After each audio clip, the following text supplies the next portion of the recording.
vamos a ir de lleno a este tema que se llama efectos del uso de pantallas, ¿no es cierto?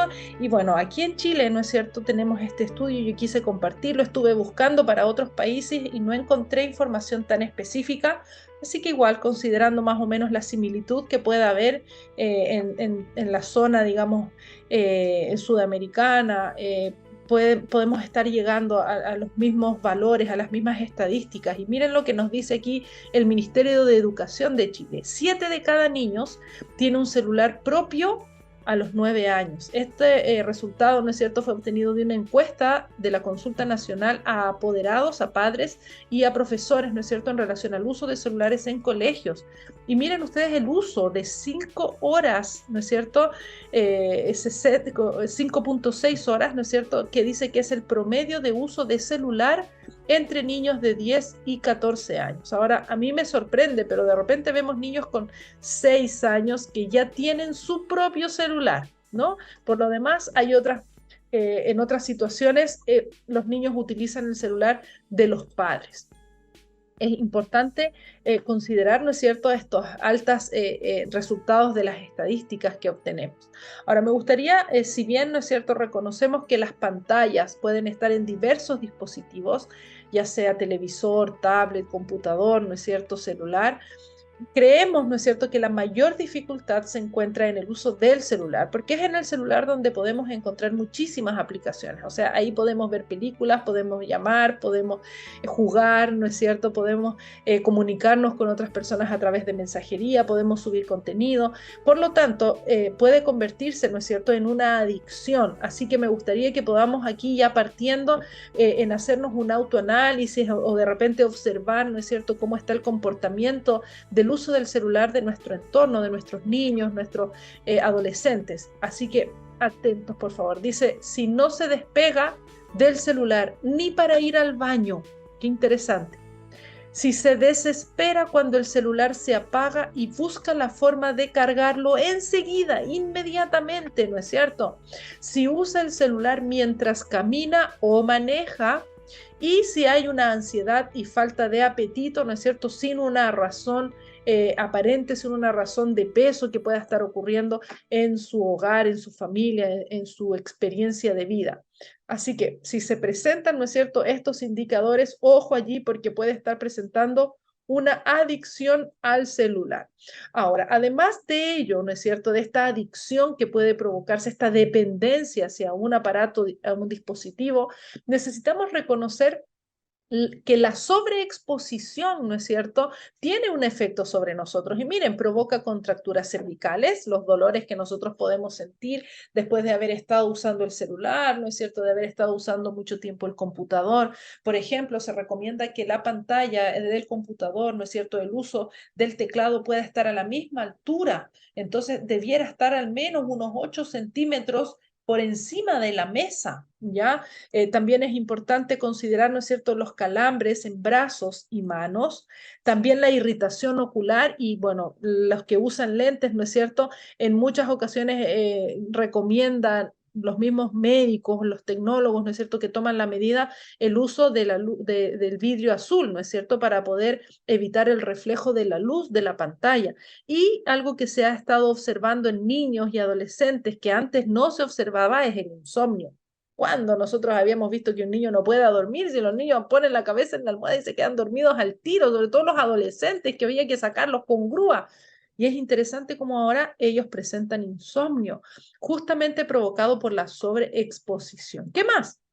Dificultades de atención. Y si bien lo voy a profundizar un poquito más adelante explicando, ¿no es cierto?, los efectos en el cerebro, o sea, ya vemos ahí en esa imagen como un niño, mientras el profesor está dando una explicación, ¿no es cierto?, está hablando por teléfono. Entonces, lógicamente va a dificultar, ¿no es cierto?, la atención y por lo tanto va a haber un bajo rendimiento escolar. ¿Por qué? Porque a una falta de atención, a una dificultad en la atención, ¿no es cierto?, no se logra el aprendizaje o por otra parte, ¿no es cierto?, porque está distraído mucho tiempo o porque por el uso del celular deja de estudiar o deja, ¿no es cierto?, de prepararse para una evaluación. También hay una disminución de la empatía y esto es interesante porque el uso de las redes sociales, el uso de los videojuegos, ¿no es cierto?, tiene que ver con un área de nuestro cerebro que se llama ínsula, que está encargada de la empatía y lamentablemente, ¿no es cierto?, en el videojuego se genera, ¿no es cierto?, la muerte de neuronas de esta área específicamente. Por lo tanto, hay una disminución de la empatía, del ponerse en el lugar de la otra persona. Por eso observamos tanto individualismo, por eso observamos tanta indiferencia, ¿no es cierto?, hacia el otro. Y también hay una menos socialización provocada justamente porque cada uno está con su celular. Yo no sé si ustedes han observado cuando salen a un centro comercial, a un restaurante, cada uno con su celular y nadie habla entre sí, ¿no es cierto? Y esto es algo que lamentablemente se ve que va en aumento. Ahora me gustaría compartir con ustedes también esta imagen. Me pareció muy apropiada para poder conversar un poquito acerca de esto, porque a veces nosotros, claro, nos preocupamos solamente del tema del uso del dispositivo, del contenido, ¿no es cierto? Pero miren lo dañino que puede ser la postura que nosotros utilizamos al estar conectados a través del celular. Y miren aquí en la parte derecha, nosotros podemos observar que de acuerdo a la inclinación de nuestra cabeza, ¿no es cierto?, se provoca un peso sobre ella. Y en la posición en la que habitualmente lo utilizamos, estamos con un peso de hasta 27 kilos. Es como si tuviéramos una bolsa de 27 kilos sobre nuestra cabeza y lógicamente, ¿no es cierto?, hay un trabajo de parte de toda nuestra musculatura, de nuestra estructura ósea incluso, y por lo tanto se provocan dolores de cabeza, debilidad muscular, dolor y rigidez, alteraciones en el alineamiento de las vértebras, ¿no es cierto? Hay inflamación de los nervios y por el mismo uso, ¿no es cierto?, de los dedos, de las manos, ¿no es cierto?, se puede presentar una tendinitis. Así que tenemos que considerar también estos daños que se provocan a nivel físico, ¿ok? Y imagínense ustedes, o sea, nosotros lo experimentamos siendo que ya somos adultos, que quizá igual no dejamos de trabajar, no dejamos de hacer nuestras labores, aún más los niños que están tantas horas conectados, ¿no es cierto?, y utilizando un celular. Ahora, aquí quiero mostrarles estas generaciones, ¿no es cierto?, que incluso ya les colocaron nombres, ¿verdad?, de acuerdo a etapas o a grupos etarios y en relación a cómo es la experiencia de estos grupos con la tecnología. Nosotros reconocemos que mayores de 90 años están alejadísimos de la tecnología. Yo a veces, ¿no es cierto?,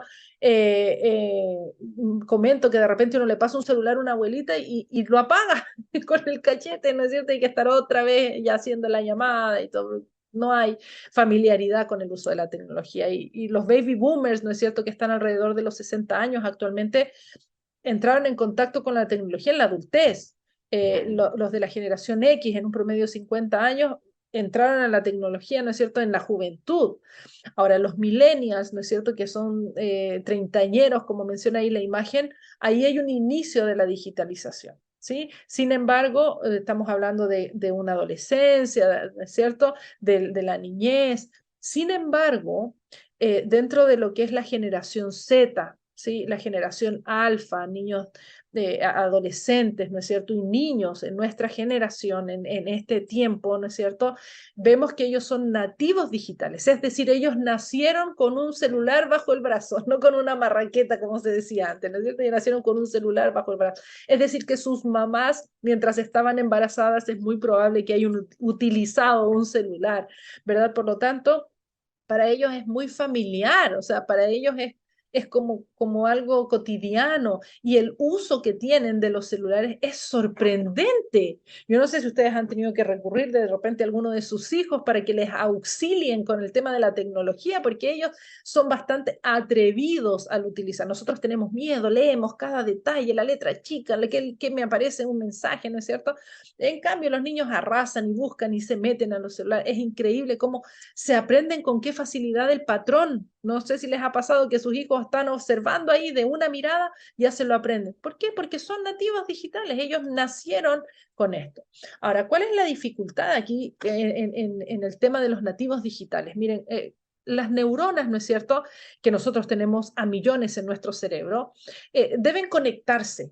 Deben unirse unas a otras para producir sinapsis, a partir de ellas el grabar experiencias, lograr el aprendizaje, obtener recuerdos, ¿no es cierto? Y cuando hay personas, niños, adolescentes que logran lectura, que tienen juegos, que hacen deportes, sus neuronas, ¿no es cierto?, brillan en imágenes que se pueden obtener a través de estudios, brillan las neuronas, se conectan las neuronas unas a otras. Sin embargo, en estudios, ¿no es cierto?, donde mientras la persona estaba observando televisión, se observó a las neuronas, se vio que no había esta conexión, que no había este brillo entre ellas, ¿no es cierto? ¿Por qué? Porque las neuronas quedan en pausa. Algunos dicen, no, pero en la televisión yo puedo aprender mucho, sí, pero realmente cuánto es lo que tú retienes. En realidad es algo entretenido, es algo para pasar el momento, pero a veces ni siquiera te acuerdas, ¿no es cierto? ¿Por qué? Justamente porque no se producen sinapsis. Ahora, algunos dicen, no, pero el celular es interactivo. Sí, es interactivo, pero aún así, ¿no es cierto?, genera efectos en el cerebro que vamos a ver a continuación, que no reemplaza la experiencia real y verdadera que un niño puede tener, ¿no es cierto?, al subirse a un árbol, al andar en una bicicleta, ¿no es cierto?, al leer, al jugar, al hacer un deporte. Y sí, hay chicos que juegan FIFA, por ejemplo, en el celular, y claro, es interactivo y estoy jugando, pero lo estoy haciendo con mis dedos. No estoy eliminando tampoco esa energía que lo hago, ¿no es cierto?, cuando estoy en un partido de fútbol o de voleibol o de básquetbol, o sea, el deporte que sea. Ahora, algunos me preguntan entonces, psicóloga, ¿a qué edad yo debiera darle el celular a mi hijo? ¿No es cierto? ¿Será que está bien a los 9 años, como dice esta estadística? ¿No es cierto? Déjenme decirles que la corteza del cerebro, ¿no es cierto?, es la que a nosotros nos permite comprender los riesgos. La corteza es una parte de nuestro cerebro que debiera estar madura y que nosotros la desarrollamos, ¿no es cierto?, en la medida en la que vamos creciendo. Cuando esta corteza de cerebro está inmaduro todavía, no entiende los riesgos a los que puede exponerse. No puede, no tiene la capacidad. No puedes exigirle a una persona menor de 18 años, ¿no es cierto?, que se dé cuenta de los riesgos porque su cerebro no está maduro. El cerebro madura recién a los 17 años. Entonces es importante que tú puedas reconocer que no puedes exigirle que sea consciente de los riesgos. Ahora, por ejemplo, ¿cuándo tú recibes tu licencia de conducir? Yo no he escuchado un país en el que sea menor a los 18, ¿no es cierto? Bueno, en Estados Unidos creo que a los 16, pero con una supervisión, ¿no es cierto? Porque los chicos ya pueden tener acceso a la compra de un vehículo incluso. Sin embargo, ¿no es cierto?, con varias restricciones también. ¿Por qué? Porque el cerebro no está maduro para comprender los riesgos. Entonces, debemos darnos cuenta que si no le puedes pasar, ¿no es cierto?, un auto porque no va a reconocer los riesgos, tengamos cuidado con darle un celular a una persona menor de 18 años, de 17 años, que no tiene el cerebro maduro y que no va a reconocer los riesgos a los cuales está expuesto y que más adelante vamos a ver de manera puntual los riesgos en las redes sociales, por ejemplo. Ahora, si nos detenemos un poquito en los videojuegos, ¿no es cierto?, que están en los celulares, es importante que podamos reconocer primero cuáles son estos videojuegos, ¿no es cierto? Y es simple con ver las aplicaciones que están en los celulares de tus hijos, ¿ya? Y miren lo que dice esta imagen. La adicción a videojuegos y al Internet son una enfermedad mental. ¿Ya? Ahora, ¿cuál es el problema? Microsoft dice que el estudio que se ha realizado en relación a que son una enfermedad mental no es concluyente. Y es lógico, porque para que un estudio sea concluyente requiere de 30 años de estudio para que pueda ser validada esta información. Pero yo te pregunto, si a nosotros, ya a los psiquiatras, ya a los neurólogos, ya especialistas nos están diciendo que existen daños, ¿no es cierto?, a nivel cerebral en una persona, no necesitamos esperar 30 años a que el estudio diga sí, efectivamente esto es así, ¿verdad? Necesitamos ya darnos cuenta de que esto es real. Ahora, ¿por qué? No solamente por el tema de la adicción, sino que el contenido de estos videos, ¿no es cierto?, provocan efectos de violencia, de groserías, ¿no es cierto?, esa facilidad que los chicos tienen para decirlas y el contenido sexual que puede tener también el videojuego. Ahora hay algunos que dicen, no, pero mi hijo juega Roblox, por ejemplo. Sí, el Roblox es un juego que quizá es más sanito, pero tiene el uso de la tarjeta donde puedes comprar para poder ir accediendo a otros niveles o accediendo, ¿no es cierto?, a ciertas herramientas, ciertos diamantes y cosas así. Y esto no es apropiado para un niño, lógicamente el niño no se va a medir. Entonces, si está usando tu celular y tú tienes tu banco, la aplicación de tu banco, es posible que te quedes sin dinero en tu cuenta porque ese niño o ese adolescente no va a medir los riesgos al comprar material en un videojuego. Ahora, en cuanto a las redes sociales, necesitamos reconocer, sí, que las redes sociales son una necesidad, o sea, las utilizamos, ¿no es cierto?, para poder comunicarnos. ¿Por qué? Porque la red social es un entorno donde la gente se relaciona de manera directa, donde permite el intercambio de datos, de información que es importante, que es relevante.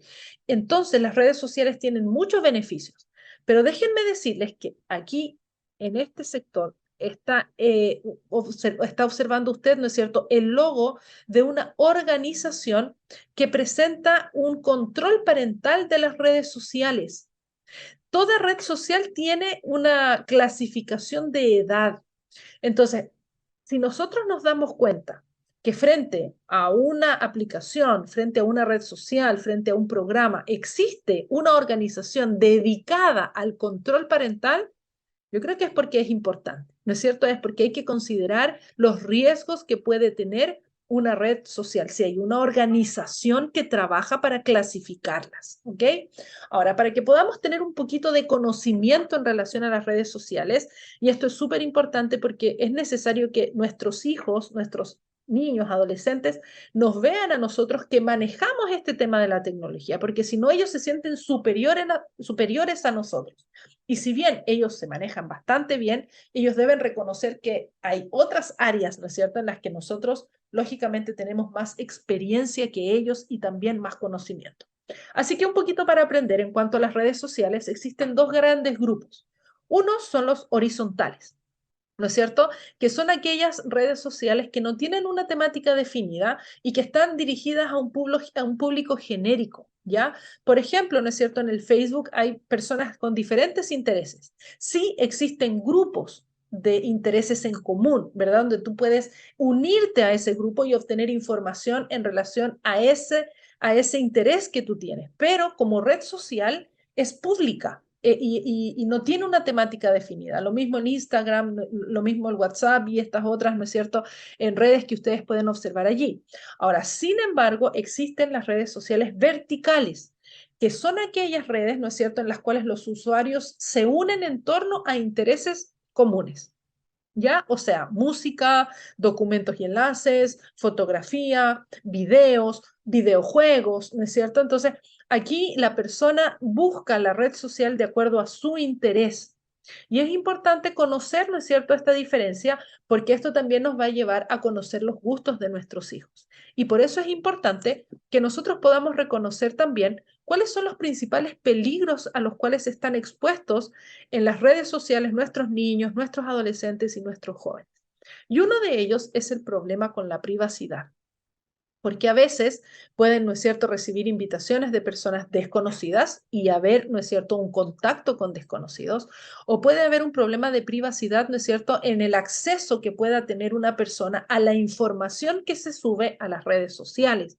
Hace años atrás se descubrió, ¿no es cierto?, que muchos grupos de mafias, de ladrones, ¿no es cierto?, de bandas delincuenciales, utilizaban información del mismo Internet, de las redes sociales de las personas para generar estos robos, porque sabían dónde vivían, qué cosas tenían de la casa, a qué hora entraban, a qué hora salían, si es que estaban de vacaciones y por lo tanto la casa quedaba sola, si tienen perro, no tienen perro, ¿no es cierto? Por lo tanto, es importante cuidar este tema de la privacidad. ¿Ya?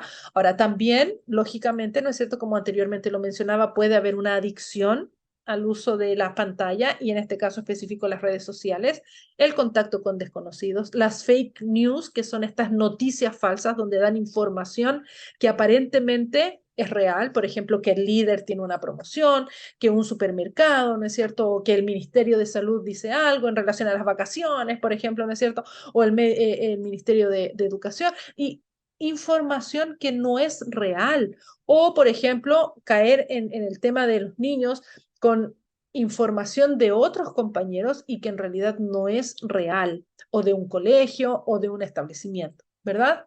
También hay un problema allí con la suplantación de la identidad, donde una persona crea un perfil con la imagen y el nombre de otra persona, y aquí se pueden presentar muchas dificultades. También está el ciberbullying, donde se hace, ¿no es cierto?, un acoso a través de las redes sociales, con imágenes, con comentarios, con videos que se graban cuando los chicos están durmiendo o cuando, ¿no es cierto?, le sacan una foto en un momento en el que no sale bien y a partir de eso hacen stickers y hay que cuidarlo. También está el tema del grooming, sexting y sextorsión, que se resume, ¿no es cierto?, en el contenido sexual que se exige a un niño o adolescente o que el niño o adolescente expone, ¿no es cierto?, o comparte con otra persona. Ya sea con compañeros o con un adulto, ¿no es cierto? O con alguien que esté presionando, que esté amenazando.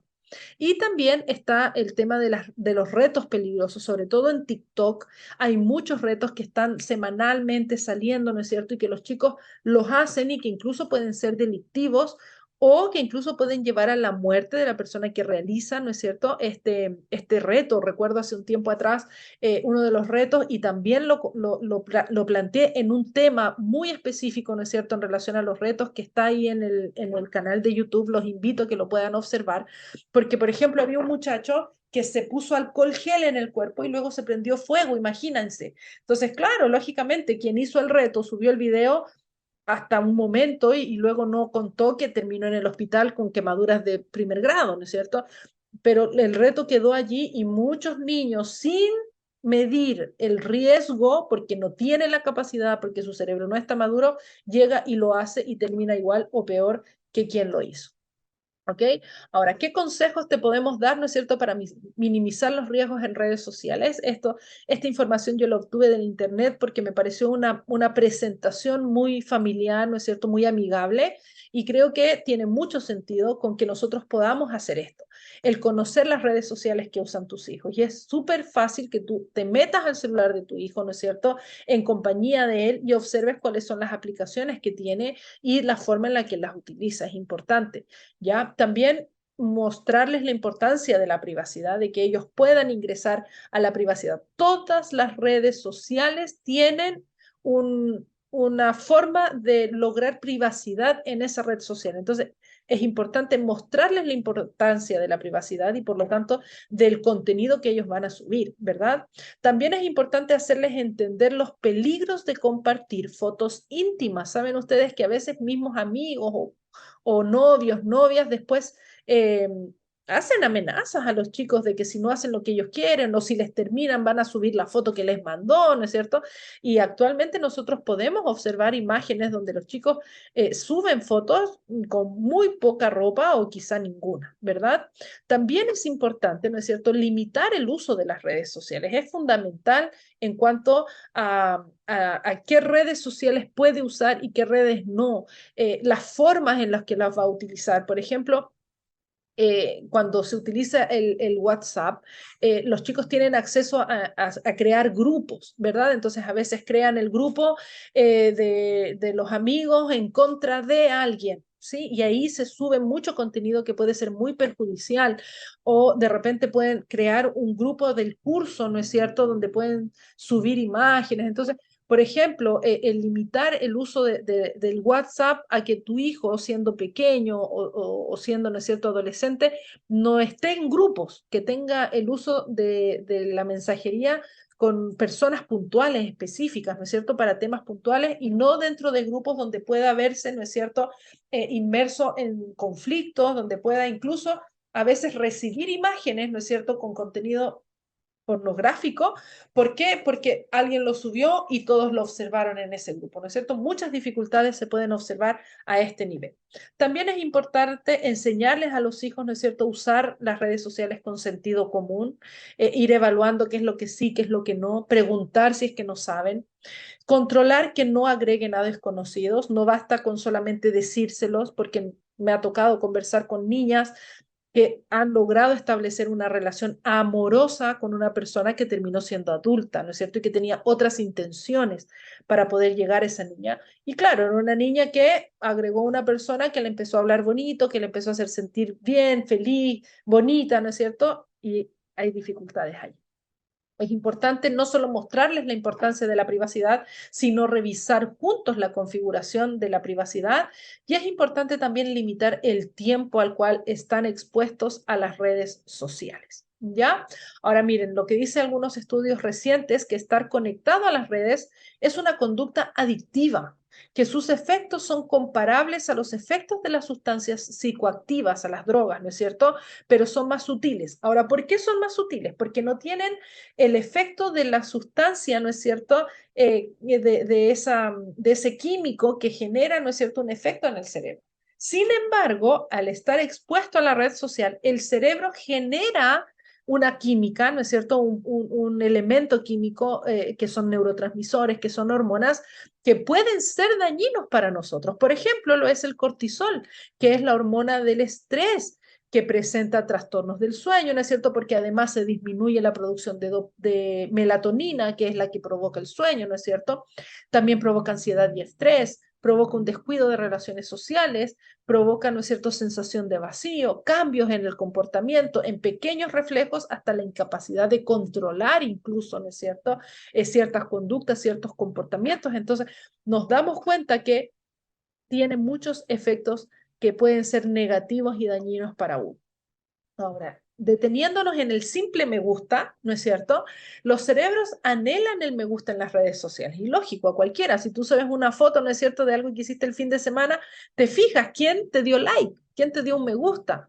Porque el cerebro está entrenado para disfrutar de las recompensas inmediatas. Por esto también es que los creadores de videojuegos y de series, ¿no es cierto?, saben y te generan una continuidad en lo que tú estás observando, en lo que tú estás jugando, porque sabe que tu cerebro siempre va a buscar más, porque está preparado para recompensas inmediatas. Ahora, todo clic, emoji, me gusta o número que asciende, ¿no es cierto?, genera satisfacción. Y ocurre lo mismo al contrario, o sea, baja el emoji, baja el me gusta, baja, ¿no es cierto?, el número desciende, entonces genera insatisfacción. Por lo tanto, es importante que nosotros podamos considerar que a veces hay chicos que caen en depresión, que bajan su autoestima, ¿no es cierto?, y que empiezan a relacionarse con personas que no son apropiadas para ellos por un simple hecho del efecto, ¿no es cierto?, de tener me gustas o no tenerlos. Ahora, si nosotros nos detenemos específicamente en los efectos en el cerebro a partir del uso de las pantallas, debemos reconocer que cuando nosotros prendemos la televisión, usamos el celular, ¿no es cierto?, estamos utilizando la tablet, generamos en nuestro cerebro dopamina. La dopamina es una señal química que está asociada al placer. Cuando un niño sube a un árbol, cuando tú lees un libro, generas también dopamina. El tema está en la cantidad de dopamina que nuestro organismo necesita para sentirse bien, con actividades como la lectura, el juego, el deporte, ¿no es cierto?, el andar en bicicleta, el conversar, el compartir con alguien. Es suficiente esa producción de dopamina para tú sentir placer, para tú sentirte satisfecho. El tema está que cuando tú prendes una pantalla, ¿no es cierto?, genera una cantidad gigantesca de dopamina. Es como si tú abrieras la llave del agua, ¿no es cierto?, y cae una cantidad de agua gigante. Lo mismo pasa con la dopamina frente a la pantalla. Por lo tanto, después, cuando quiere leer, le parece aburrido.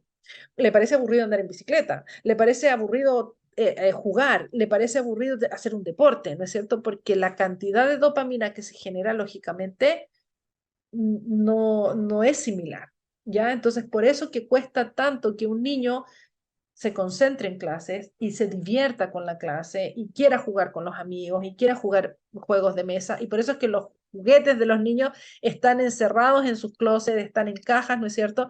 Y no los usan porque lógicamente no compite con el celular. Ahora, también reduce la capacidad del control de los impulsos, por eso que están tan irritables, hasta nosotros mismos de repente nos pasa. También, ¿no es cierto?, se activan áreas del cerebro que están asociadas a la recompensa, como lo dije anteriormente, ¿no es cierto?, a la cognición social, a la interacción. Por eso es que los niños carecen de habilidades sociales, por ejemplo. Hay un video o una charla que nosotros hicimos también de cómo el efecto, ¿no es cierto?, de pandemia, el efecto del uso de las redes sociales afecta en la socialización de las personas. Así que los invito ahí también a buscar ese video, esa charla, y también afecta el tema de la atención por la cantidad, ¿no es cierto?, de estímulos que se presentan frente a una pantalla, ¿no es cierto? Estímulos, estamos hablando estímulos visuales, estamos hablando también de estímulos, ¿no es cierto?, auditivos, estímulos kinestésicos, porque en ocasiones, ¿no es cierto?, hay una interacción eh, con el cuerpo, y esto afecta, ¿no es cierto?, a la atención de la persona en el momento en el que después tiene que concentrarse en un solo estímulo. Le cuesta lograr esa atención. También hay un detrimento cognitivo y psicológico. ¿Por qué? Porque hay un aislamiento de la persona. Ya no quiere salir, ya no van al supermercado los niños con los papás, ¿no es cierto? Y lógicamente a veces se hace más fácil es dejarlos en casa para que no estén pidiendo nada, para que no se antojen de nada. Entonces es importante, ¿no es cierto?, también considerar la devaluación de experiencias. A veces los niños están trasladándose en el bus escolar, en la micro, en el auto, con una pantalla en la mano y lógicamente no están observando lo que pasa. A veces me toca hablar con los niños acerca del semáforo y no tienen idea a qué representa cada color en un semáforo, porque no parten, ¿no es cierto?, no comparten eso mientras están trasladándose en el auto. Entonces hay una devaluación de experiencias. También se ve afectado el estado de ánimo por lo mismo del tema de las eh, hormonas, la falta de endorfinas, ¿no es cierto?, que se ve afectada, se ve disminuida por el exceso de cortisol. Por lo tanto, se generan en ocasiones depresiones, ansiedades y también la calidad de vida, ¿no es cierto? Porque también se ve un efecto en el sobrepeso, por ejemplo, ¿ya? En la comprensión incluso de ciertas ideas o incluso de lo académico. Ahora tenemos también cómo afecta el desarrollo del cerebro de los niños. Y aquí les quiero explicar un poquito más, ¿no es cierto?, con estas imágenes, donde nosotros vemos que desde los 25 días de nacido, aquí es el cerebro, ¿no es cierto? Y a los 9 meses, miren cómo se ha desarrollado en 9 meses el cerebro del niño. ¿Sí? Entonces, yo veo como a veces mamás tienen a los hijos de 6 meses expuestos al celular porque están haciendo un trámite, porque están viendo una película, porque quieren estar tranquilas, porque quieren dormir, ¿no es cierto? Y no se dan cuenta del daño que está provocando, ¿no es cierto?, en el cerebro de sus hijos. Ahora, si ustedes se dan cuenta, ¿no es cierto?, el cerebro de una persona ya está prácticamente desarrollado a los 10 años. Entonces, que un niño tenga acceso al celular en este periodo menor a 10 años está afectando su desarrollo. Así que tenemos que cuidar muchísimo esta parte porque de los 10 años a la adultez ya ese cerebro está ya desarrollado, pero no así maduro. Recuerden que un cerebro está maduro, la corteza del cerebro está madura recién a partir de los 17 años. Ahora, ¿qué debo hacer frente a esto? ¿No es cierto que yo les planteo? Primero, regular los tiempos frente a las pantallas. ¿Sí? También es importante, y voy a explicar ahora cuánto es el tiempo recomendable en la siguiente presentación, de acuerdo a lo que plantea la OMS por la recomendación de la Asociación Pediátrica, ¿no es cierto?, americana, ¿ya? Y también para cuidar el contenido de videojuegos, series, películas, programas, aplicaciones y redes sociales, que lo voy a explicar un poquito más adelante. ¿Cuál es el tiempo de uso recomendado entonces para las pantallas? En menores de 2 años, cero. Nada de pantallas. Nada de pantallas, por favor. Menores de 2 años, no los expongan a pantallas, que jueguen, que se diviertan, que salgan. No los pongan a ningún tipo de pantalla, ni grande ni chica. De 2 a 4 años, es decir, hasta pre-kinder, hasta 1 hora al día, no más de 1 hora. Así que usted tiene que ver entre todas las pantallas. A veces los chicos están 2 horas en el celular, 2 horas en el televisor, ¿no es cierto? Y eso no es apropiado para niños de 2 a 4 años, solo 1 hora. Y de 5 a 17 años, es decir, de kinder a cuarto medio, no pasar de 2 horas. Ahora, es interesante, como el otro día vi una charla de un psiquiatra que él planteaba que frente a la circunstancia en la que nos encontramos en este momento del avance tecnológico, hay personas que, ¿no es cierto?, reconocen el lograr que un niño o un adolescente no esté conectado al menos 2 horas a una pantalla. ¿Sí? Ahora, yo no sé con qué recomendación te quedas tú. Yo me quedo con esta recomendación que me está diciendo que que el cerebro se ve dañado por el uso de las pantallas. Por lo tanto, si yo tengo un niño menor de 2 años, no le voy a dar una pantalla. Lógicamente, si yo tengo un adolescente, ¿no es cierto? Quizá voy a decir, ah, ya, sí, mejor que no tenga la exposición y que por lo menos esté 2 horas sin conectarse. Pero en realidad debiera yo cuidar de esta manera, de acuerdo a esta recomendación, ¿ya? Ahora, en cuanto al contenido, ¿ya? De videojuegos, de películas, déjenme decirles que existen dos grandes organizaciones que así como hay una organización para las redes sociales, que les contaba yo, ¿no es cierto?, que tiene una clasificación para las edades, existen dos grandes organizaciones que clasifican los videojuegos, las películas, las series, ¿sí? Que es en Europa el PEGI y en Estados Unidos el ESRB, ¿ya? Aquí nosotros podemos observar cuáles son las edades, ¿no es cierto? Y todo videojuego, toda película tiene una edad recomendada, por eso es importante verla. Incluso, ¿no es cierto? Peggy indica en los videojuegos, y la mayoría, ¿no es cierto?, utiliza esta clasificación, aparece el contenido, si es que hay violencia, si es que tiene un lenguaje grosero, si es que tiene imágenes de terror, ¿no es cierto? Si es que hay juegos de azar, si es que hay contenido sexual, si es que hay, ¿no es cierto?, contenido asociado al consumo de drogas o alcohol, si es que hay contenido discriminatorio o contenido, ¿no es cierto?, que sea pagado, lo que les explicaba en el Roblox, por ejemplo. ¿Ya? Entonces, es muy importante por eso conocer también cuáles son los videojuegos, cuáles son las series que les gustan a sus hijos para poder conocer cuáles son las edades recomendadas, ¿ya?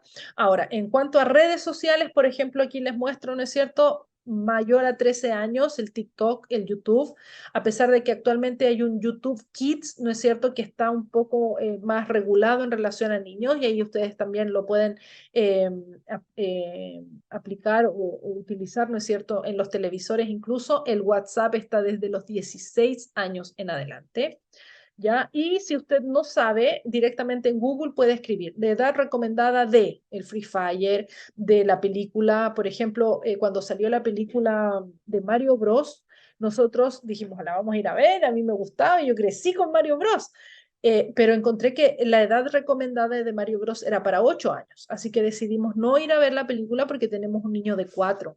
Sin embargo, él fue al jardín y muchos de sus compañeros habían ido al cine a ver la película, porque lógicamente en la puerta del cine no te dicen esta película no la puede ver su hijo. Ellos quieren vender. Por un tema legal sí está las películas para mayores de 18 años, pero aún así hay chicos que se pasan, ¿no es cierto? Entonces aquí lo importante es cómo yo voy a cuidar la mente de mi hijo. Y ahí ustedes van a obtener la respuesta directamente en el Google. Ahora, existe esta aplicación que ustedes la pueden encontrar en el celular, ¿no es cierto? En el Google Play. Y también está, ¿no es cierto?, en la aplicación que tienen en el iPhone. Y es importante, ¿no es cierto?, que ustedes puedan buscarla, sobre todo para lograr, ¿no es cierto?, en niños el control. Y ustedes buscan en YouTube cómo usar o qué beneficios trae el Google Family Link.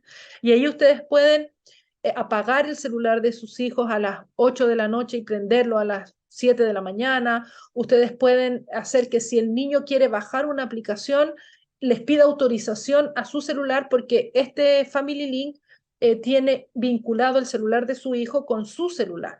Si es que acepta igual a una persona en el WhatsApp y es un control muy completo, muy bueno, que si su hijo tiene, ¿no es cierto?, ya celular, puede traerle mucho beneficio. ¿Qué más? ¿Qué debo hacer? Si yo voy a eliminar el celular, yo debo hacerlo de manera paulatina, disminuyendo de a poco, porque yo les explicaba que es similar a la adicción a las drogas. Por lo tanto, hay que disminuirlo de a poco, ¿ya? Y debo utilizar una recompensa a cambio, ¿no es cierto? Un juguete, un juego deseado, deportes o actividades sociales, ¿no es cierto? Algo que llame la atención considerando que la primera respuesta del niño va a ser que aburrido, porque la cantidad de dopamina es mucho menor, pero tengo que ser constante, tengo que ser perseverante y no rendirme a buenas y primeras. Y ya para ir terminando, ¿no es cierto? Me gustaría compartir con ustedes este versículo que se encuentra ahí en la Biblia. Pablo lo escribió, un apóstol, ¿no es cierto?, de Jesús, porque creo que este versículo nos va a ayudar a enseñar a nuestros hijos que tiene que hacer las cosas para la gloria de Dios, para agradar a Dios, porque si no, ellos van a hacer las cosas pensando en que si le doy o no le doy permiso. Y ahí, cuando yo no estoy, puede hacer lo que quiere, ¿no es cierto? Entonces, miren lo que dice: si pues coméis o bebéis o hacéis otra cosa, hacedlo todo para la gloria de Dios. Enseñemos a nuestros hijos que si van a usar su celular, si van a usar redes sociales, si van a ver una película, si van a jugar un videojuego, lo hagan, ¿no es cierto?, dando la gloria a Dios, glorificando, agradando a Dios, reconociendo el daño también que pueda provocar. Muchísimas gracias.